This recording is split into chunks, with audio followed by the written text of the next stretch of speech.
ఈ అంధకారం ఏమిటి? ఈ అంధకారం తొలగిపోయిన వెంటనే ఈ వెలుగు ఏమిటి? సృష్టి నియమాలకు విరుద్ధంగా ఈ దుస్సంఘటన ఎలా జరిగిందో అర్థం కావడం లేదు. గురుదేవ, జరిగిన ఈ దుస్సంఘటనను గాంచి మేము స్వయాన ఆశ్చర్యచకితులమయ్యాం.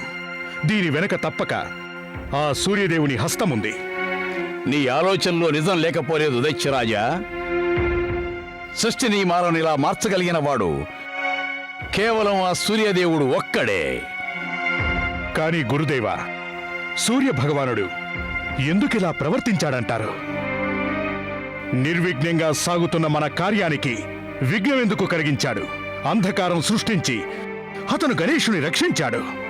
లేదు తారకాసురా, లేదు. గణేశుని ఎవరూ ఇక రక్షించలేరు. స్వయాన ఆ సూర్య భగవానుడు కూడా.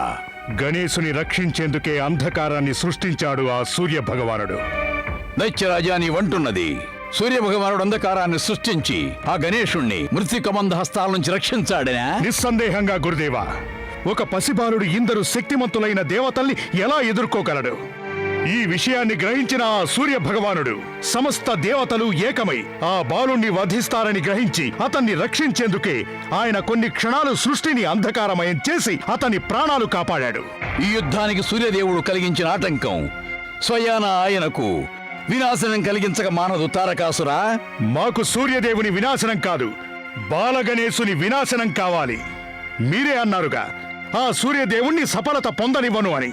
అటువంటప్పుడు ఈ అంధకారం ఏమిటి? ఒకవేళ ఈ అంధకారం గణేశుని రక్షణ కవచమైనట్లయితే మరి ఈ సూర్యప్రకాశానికి కారణమేమిటి? కారణం సమస్త దేవతల పరాజయం కావచ్చు. దేవతలు పరాజయం పొందడమా? ఆశ్చర్యమేమున్నది? ఒకవేళ సమస్త దేవతలు బాలగణేశునితో పోరాడలేక పరాజయం స్వీకరించారేమో.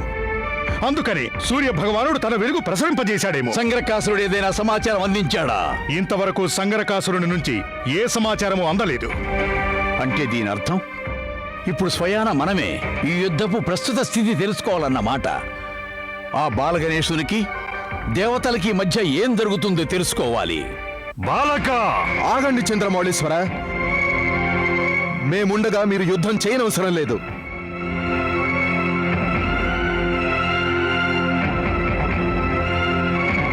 ఈ బాలునికి తనపై తనకంత నమ్మకం ఉంటే ఈ బాలునితో యుద్ధం మేం చేస్తాం.